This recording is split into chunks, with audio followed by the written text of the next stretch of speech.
Greetings! In this video we will combine our jack rig with our existing box rig. We'll start by opening our box, and the first thing that we'll want to do is save scene as, because we don't want to write over our existing box. So save scene as, and then let's just review the action. We have the initial opening of the box, and then we've got a pause here in the middle, and this is where your custom action will take place, and we'll see some options at the end of the video. And then the animation concludes with the jack returning to the box. I'm going to come to that middle area where nothing is happening, and for me that's about 300. Our character is straight up and down. We'll delete our temporary NURBS head and that squash deformer, and then we'll import our jack rig. Comically comes in large. We'll hide our targets layer away, and then we'll come and we'll select the base head group. Make sure that you have things labeled here clearly. We're going to be making lots of selections in the outliner. So I have base head group, and just remember the reason we want to select it here is because if we select interactively, we'll only get the mesh. So if you click on that or you click on the hat, you only get what you select. You could hit the up arrow to get the entire group, but if you have a subgroup, you might have to hit it a couple of times. So it's just better to make sure you've got it labeled and select it here in the outliner. We're going to make this about 0.2. You can make your head a little bit larger or smaller depending, but it's comical to have this great big head. And that will be one of our rigging challenges today, is making this big head fit through that hole. Our NURBS sphere was small enough to fit, so we'll have to add some additional rigging features here to make it make its way through. Now we want to cover up, our kerchief here covers up that transition from the neck to the spring, and then we want it as far back as we can get it without, right before the penetration takes place. The elements of the front of the face, especially the nose and the chin, are going to penetrate, and we have to solve that.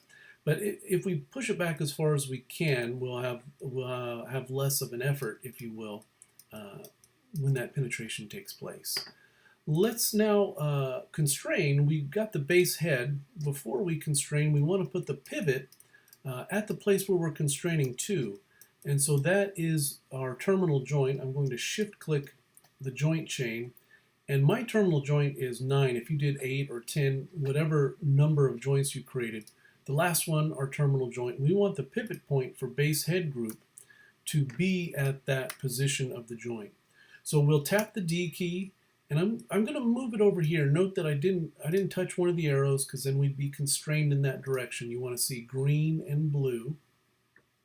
We'll hide everything, bring back our joints, and then we're in the reposition pivot mode. We tap the D key. We can see both colors, which means we're moving omnidirectionally.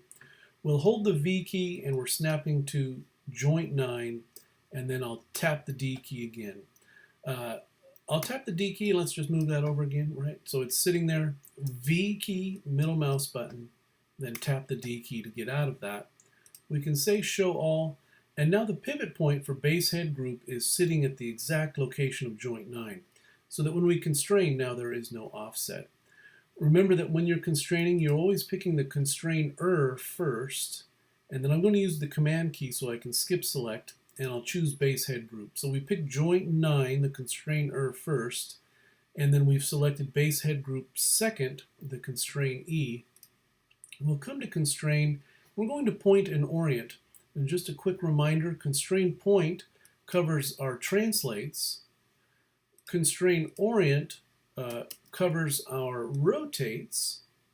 And note that we're not using scale. If we parent constrained, it would be all of them, or if we parented in the traditional method, it would be all of them. But remember that the joint is being scaled by that locator. That's what drives the vertical position of the spring. We drove it from 1 down to 0.15. So if we constrained our head with scale or parent, or used parent, the head itself would pancake. It would go down to 0.15 on the X, and we don't want that. Additionally, we're going to use the scale to our advantage to help make the head fit. So we don't want that. We only want point, which is translate, and orient, which is rotate. So let's start with point. We point constrained, and if you take a look out here, On the outliner, you see we've got blue inputs here. That light blue color represents a constraint, in this case a point constraint. And we can just come back to the animation and you see that there. The head is now following, and because it's just the point, it's moving, but it's not rotating, which gives us a funny effect, an interesting effect. We'll come to 300, and we'll do that again. We'll pick joint 9, the constrainer. We'll command select base head group, which is our constrainee, and we'll come to constrain orient this time. Now if you take a look, the rotate XYZ has inputs. It's been given over to this constraint. And now it follows and it is rotating. I'm going to come back to 300 and we'll talk about getting our head. Yeah, that's right. I was just checking there. We'll come down, and our next problem is that the head doesn't fit. So if we come to 300, right, that's where I just was a moment ago, but I wanted to show you that it's not fitting in there, right? And there's a number of ways that you could solve this problem. But with our existing workflow and our existing tools here, we have this locator. And so it makes sense to have the Y translate of this locator drive the scale of the head. Also note before we proceed, we've got this locked, so it doesn't go any higher than this, doesn't go any lower. That's on the Y, and then we've got the X also going 10 units in either direction. And just a quick reminder, if you needed to do that or you've forgotten how we did that, we came to the locator in the attribute editor, down to limit information, and our Y translate, remember that we had frozen the transformation here, so this is 0, that's the max, and then negative 14 is the minimum.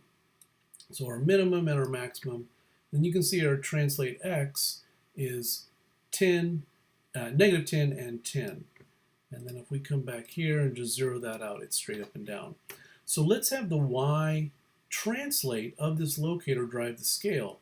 When it's here, it'll be 100%, and when it's here, we'll scale it down by about half.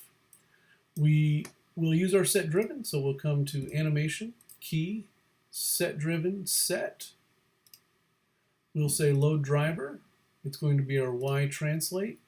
And we'll select our base head group. Remember, don't select it here. You'll just get the one mesh. Could hit the up arrow, but just make sure you have your group selected. This will be our driven, and then we'll choose all of our scales. So in locator translate Y, make sure they're selected. Locator translate Y is here at 0. We'll have the scale at 1, or in this case it's 0.2, right, because we scaled it down, but we'll say full size. We'll hit key. Now we'll come back, and remember, it's a better idea to select back and forth in the dialog box for set driven so that you don't accidentally click off. So I'll grab my locator, I'll drive it all the way down to that position, furthest position down, and then we'll come to base head group. Again, we're selecting here in this dialog box, and then we'll make it half the size, which in this case would be 0.1. And you see now that it fits. So we'll hit key to establish that, right? Just a word, I wish this said establish instead of key because it's confusing. You think that it's setting some key down here. This has nothing to do with the timeline. It's creating a linear relationship in the graph editor. So that's why they've chosen the word key, but I often encourage students to think of it as establish. You're establishing a relationship position. So now we can see that that comes up and down and it fits. But we've got a little bit of penetration right there, right? So we have to solve that. And then what we want to do is take a look at it in our animation. So we don't want to solve for any number. We want to solve for what our particular problem is. And so for us, 151, we see some penetration.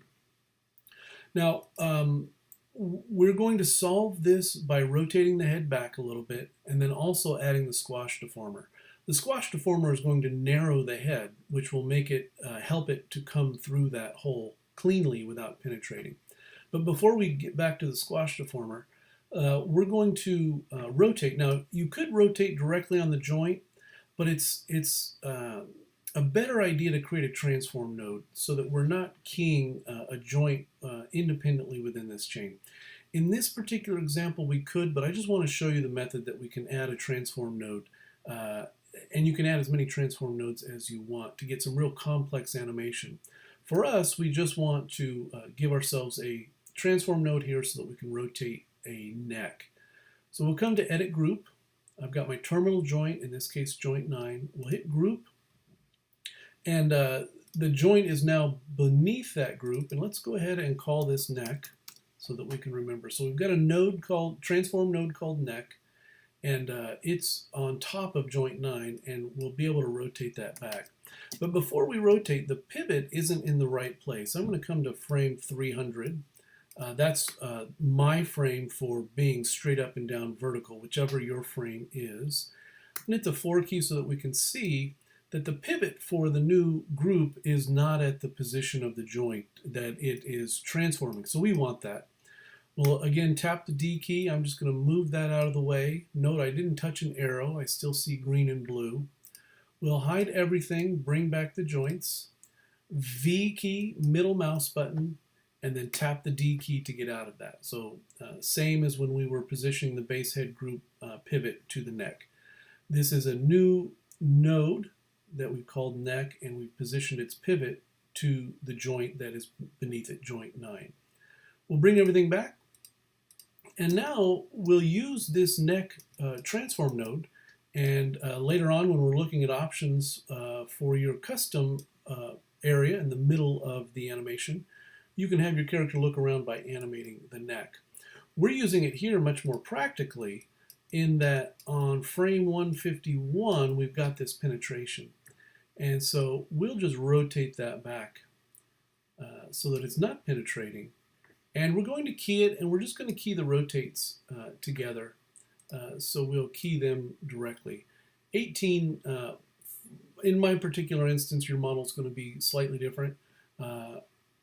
18 back gets him from penetrating. You can see, right, when we go down to 150, he's not even there, and then up to 151, and so he's coming down. We'll leave him rotated there. Let's see. Is he penetrating? Because now he's right in the middle. So we could key him. Oops. We could key that back. And let's just scrub these few frames. Yeah, so he's actually fitting. It was just there. So we've got the rotation on my particular, your frames and values will be slightly different. But at 151, he's rotated back so his chin isn't penetrating. And then by 155, we've got him back straight up and down. Oops, and there's some penetration. So let's do that one. We'll just rotate that back a little bit, and we'll key that directly. And now he's not coming down far enough. So you just want to key that head back, rotated back, so that it's not penetrating.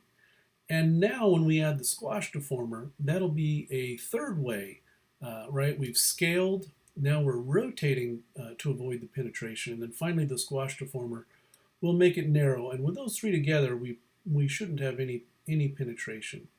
Before we proceed to the squash deformer, let's also animate the visibility. Now I bet, yeah, you can see because we rotated it back, there's penetration on the back. And you know, the viewer's not going to see that, but this is a pretty common technique. I'm going to come to 149. And anytime you have a character coming out of something and there's the potential for some type of penetration, it's not a bad idea just to animate the visibility. So we'll have the visibility off. I'm at frame 149, and not for the neck, excuse me. I need to be on the base head. So maybe that was good that I made that mistake. Make sure you're on the base head for this next step. We're at frame 149, and I'm animating the visibility off. So we'll say key selected at 149, and then 150, we're going to turn that on, and we'll key it. And so if we come now and we look around the back, obviously the head isn't penetrating because the visibility is off.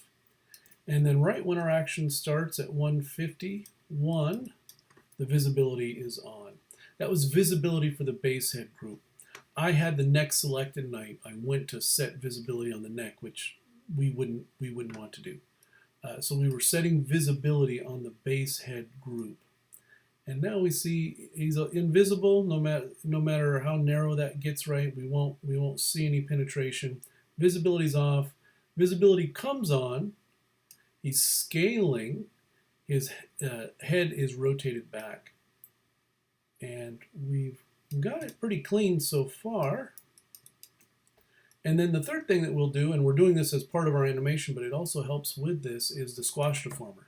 So I'm going to come back to 300 where my character was straight up and down, whatever frame that is for you. We'll grab base head group and we're going to add the squash deformer. So deform nonlinear squash. And it comes in the middle. If we were to execute the factor now, it's squashing and squishing from the middle, whereas we want it to squish and squash from the neck. So the first thing we'll do is we'll come to the side view and we'll just drive this down. And I'm going to rotate it forward just so that it's straight up and down. And I wanted to just show you the low bound and high bound are the border. So take a look here. Here's where our high bound is. And if we were to execute the factor, you can see that that's where the deformation terminates. And so there's no deformation above that boundary. You can see the high bound there. And so that might be an effect that you want, or at least remember that that's an option for you. My hat isn't being squished or squashed, but I want my hat squished and squashed. So I'm going to make my high bound reach above that, and I'm just scrubbing that. Sorry, my middle mouse sticks sometimes. And then our low bound, I'll bring that up. So we've got our low bound below and our high bound above. We've moved it down. And now you can see when we execute the factor, it's squishing and squashing from the neck. There we go. Okay, and before we proceed, we want to parent the squash deformer to that terminal neck joint, not the node, but the joint itself. So with that selected, remember that when we're parenting as opposed to constraining, we're picking the child first. So I have the squash handle selected, and in this case I'll just command select joint 9, and we'll parent, edit, parent. And now that follows. If we were to come down here and scrub, you see that that squash deformer is following. And now we have to, this is the only thing that really is a little bit tedious, is having to rekey the squash deformer. But it's good practice. And then here was the benefit that we got. The third part about having our head come out of, our big head coming out of that small hole, is when we execute the factor, right now it's narrow. And I'm going to key that. And we'll pull, and at the high points, right, at the high points, that's where we'll have the maximum. So this is the maximum speed, maximum amount, and this will be the maximum squash. So I'm going to key that again. So I keyed it at 153, which is my high point. And then here's my low point, and we'll go the other way. We want to make sure that it doesn't penetrate out. And so that's penetrating out a little bit. So let's make it, let's say 0.25. Yeah, so that's in there. So we'll key that. We'll pull this up. So this high point, we'll say 0.25. And we're just going to go through. If you know what you're doing, you could fast forward this part of the video. I'll try to do this as quickly as possible. But we're just going to the extreme positions and inputting. Let's say this would be 0.2. Inputting our values and keying. I'm right-clicking the attribute. So now this would be negative, let's say 0.15. And I'll show you a little bit of a shortcut here in just a moment. Let's say that's also 0.5. And we can come back and manipulate this in the graph editor after we've positioned the keys. And because we're coordinating with the vertical and horizontal, that's why we're having to scrub through. If we were just laying down new keys, we could do it a little bit more quickly and affect it in the graph editor. But we need to coordinate this, so that's why we are scrubbing through in the timeline rather than doing this exclusively in the graph editor, which would be much quicker. But I'll show you something in just a moment. This is negative, let's say 0.5.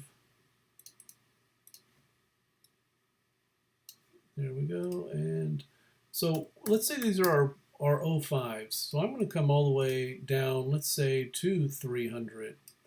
And I'm just going to key the factor again. So I've got a key at the end. And we can put these values in manually in the graph editor because we're not coordinating, right? We were coordinating left, right, up, and down. If we want to have that little bit of bobble squash here, actually, let's put, so this is down.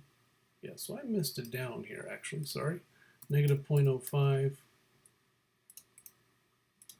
I missed one, and this one's over too, so this we'll put to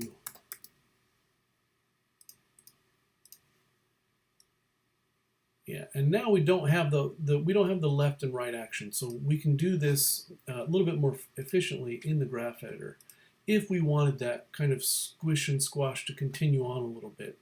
So here is our squish and squash going positive, negative, and there's more time in between. We'll grab that animation curve and we'll come to keys, insert key tool, and let's just give ourselves a couple of extra keys. And let's see how many we want, because we could have this one come down. Yeah, let's come back to keys, insert key, put one here, and we'll move this one over. So here we're giving ourselves the squish and squash in the graph editor. Just wanted to show you this option as well. And because we don't have to coordinate with anything else, we can just kind of click in here and somewhat intuitively. Now this is the 0 line. I need to be pulling these down. And this one, sorry, that should be 0. This should be 0.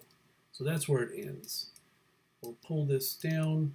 So negative and positive, and these will be very small values. And that was negative, and that's positive. So just an alternate take on being able to lay out some keys, and we can see that there. So it's kind of squishing and squashing a little bit more. Yeah, something like that.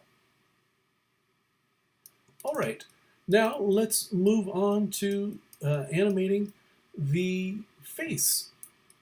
We'll come out, and because our head was so large, that locator's up high, and I'm just going to place it here because our character is not mobile. We don't need to parent this into the rig. We can just have it sitting here. And let's think, right, when the character comes out, it is surprise. So I'll come to 150, and I'm going to just key the surprise at 1, and we're going to key these together. You could key them separately, but I find the potential for mistake is lessened if we just do them together. So we'll hit key selected at 150. This, right, he's surprised coming out. And let's say by about here, we'll key it again. So surprise is absolute from 150 to about 177. And this is, you can key these according to what you think. But I want him to come to his neutral, which is a pleasant look. So surprise from here, and then the surprise gives way to the neutral. And then this is where the kind of action that custom action you can create. So I'm going to imagine that he notices that he's been perturbed. Maybe it wasn't what he was expecting. And then we'll have him quickly get mad. So from 270 to 280. And so this is where we'll have angry come on. We'll key that. And then, right, he's looking at us and then he gets mad. And then let's say we don't want him to go away mad. Let's key it here. And then let's say it very quickly, right before he goes away, we'll switch between surprise and angry. And so he gives us a crazy surprise face right before he jumps back down. And then we'll use our visibility trick, right? So right there, we'll have the visibility for base head group turn off. Now I don't want to turn it off here. We'll come to, let's say, 393, it's on. We'll key it, and then at the moment it goes in 194, we'll turn it off. And that action takes place so quickly. Oops, did I get that? Did I get that backwards? Sorry, that's right. Now, this kind of buggy thing happens occasionally. To fix it, whenever your texture bugs out like that, I'm going to come to the attribute editor, come all the way out to my material attribute, easier just to right click, and we'll click on the sample. And so that will bring it back. And then my hat, something happened to my hat. So I'll come and grab the hat, and we'll come out, and we'll also click on that. So my graphics card bugged out, and the way to kind of shake it back to life is to come to the material attribute for the shader, and then click on the sample, and it regenerates the sample, and for some reason kind of wakes up the graphics card. Okay, so I was animating my visibility. I thought I had it right, and I did. And then right goes down, and he's invisible, and the viewer will be none the wiser for it. Now this area in here is, we'll come back in the second half of the video, and we'll create, talk about some options. If we want them to look around, we'll do some forced perspective. We can talk about camera work and lighting in an additional video, but in the second half of this video, let's talk about some options for what you might do in this position. All right, very good. Greetings, welcome back. One of the first things that we would probably do for this pause area where you're going to create some custom action is have the character look around. Imagine that you've modeled some toys or some elements of the room, and you can drive the viewer's attention there by having the character look. So he's been woken up, and he's going to look around. We've got our neck joint, and so we'll establish a key, right? I've got neck. We name that transform node neck. On my animation, I'm at frame 200. So I'm going to key this just so that it starts here. And let's say, yeah, take about 10 frames to turn the head. And so we'll turn. He's looking this way, and we'll hit key selected. And we want him to hold that position for a little bit. So I've skipped forward 10 frames. There's just a plateau. He's looking that way. And then let's say now he rotates all the way the other way. And you can have him look up, look down, and we'll key that. And then we'll have him, right, we're going to have him hold there a little bit. I need to see where my angry. So let's have him about there, and then we'll have him look back at the person who woke him up.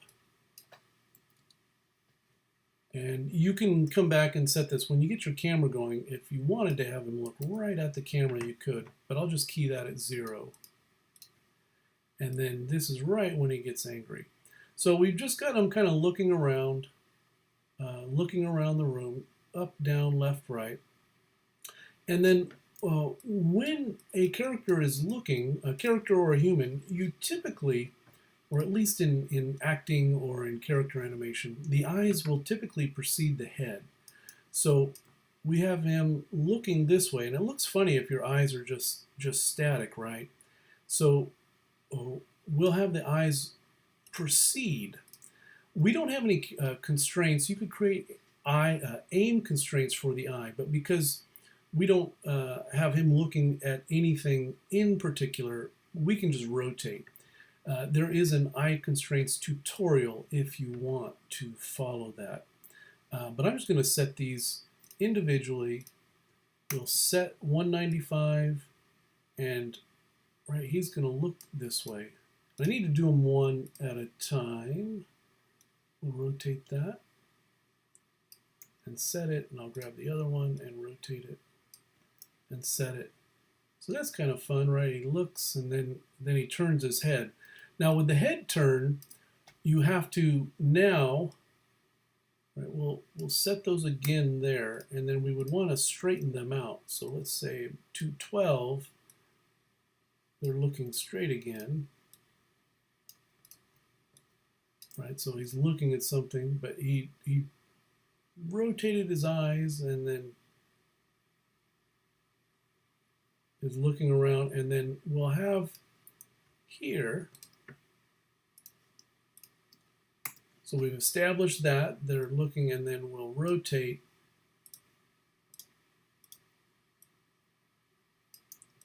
Now it looks funny when we do it one at a time, but we get them both going. So now he's looking the direction his head is turning, and we have to, we'll have these come to straight. And you can experiment with what looks natural. I'll probably come back and redo this action a little more precisely before we render. But right, the eyes are just preceding the head. And then before he comes back to look at us, the last time, and I'm going to hide my deformers just so that I don't accidentally select that. And we're establishing, so right there, and then we'll have them look. And we'll do the same for the other eye.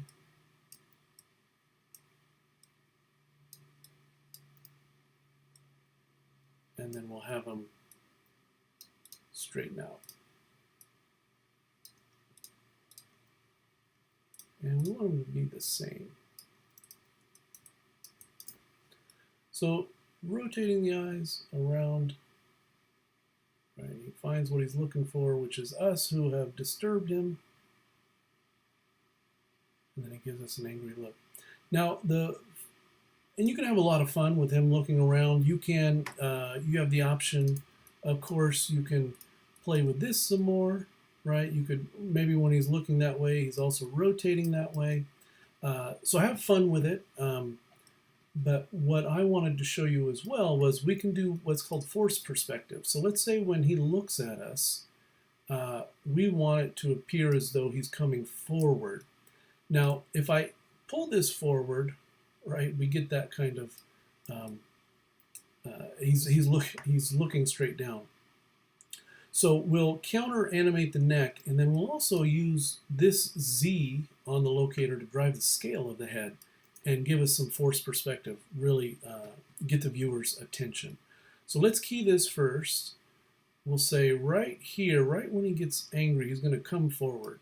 So I've got the locator, I'm going to key that, and then let's say, yeah, it probably happened very quickly.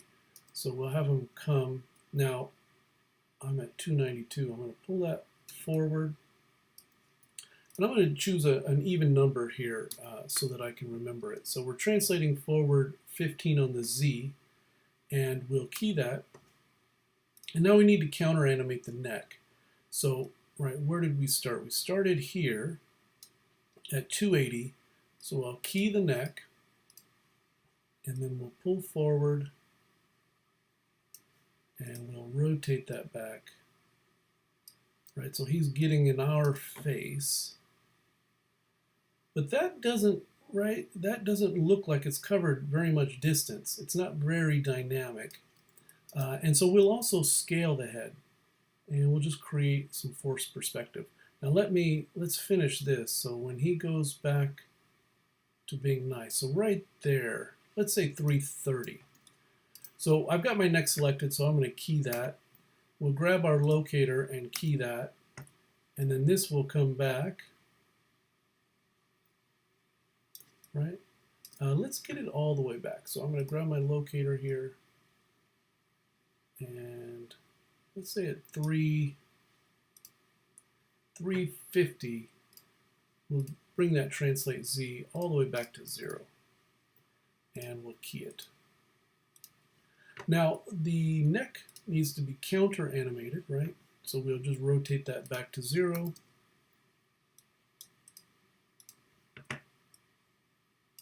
Yeah, so we've got the action taking place. He looks us up and down, and then jumps back. And then the final thing that we'll just play with is, let's have the locator, just as we had the locator drive the scale on the Y translate, let's have it drive the scale on this Z. So I'm going to come here and we'll just create that set driven again. We're going to say this is the driver, the locator, but this time it's on the Z, and it's going to drive the scale, right, of the head. So this is exactly what we did initially, but it was on the Y. And rather than going from small, right, artificially small to regular size, now we're going from regular size to artificially large. So we're going to say locator 1 translate Z. When the Z value is 0, as it is here, this is the scale we want. But as soon as it comes forward, we're gonna grow the head. So we'll key that, and we can just do this in place. And that's why I said I wanted to remember 15. So when it's 15, and now there's no animation here, so he's looking down, but we'll scale this up. Let's scale this to, let's say, 0.4, and then we'll key it. And now we can scrub through. So now when he comes forward, it's also scaling. Right now it looks funny from the side, but we're going to be viewing it from here. So it just kind of looks like he's getting real close, and then he jumps back. So that's just an option, just some things to play with, having him look around. You could play with any of your controllers. This could be an opportunity for him to watch some type of action. Your car or your robot, your UFO, any of the elements in your room, just an opportunity for some custom action. Let's look at this all together. So we've got the box, comes out, he's surprised, he's not penetrating anything, he fits, he looks around, he realizes he's been disturbed for no reason, but he's not going to go away mad, he's just going to go away, and he drops into the box. All right, questions in the discussion forum. Have a good one.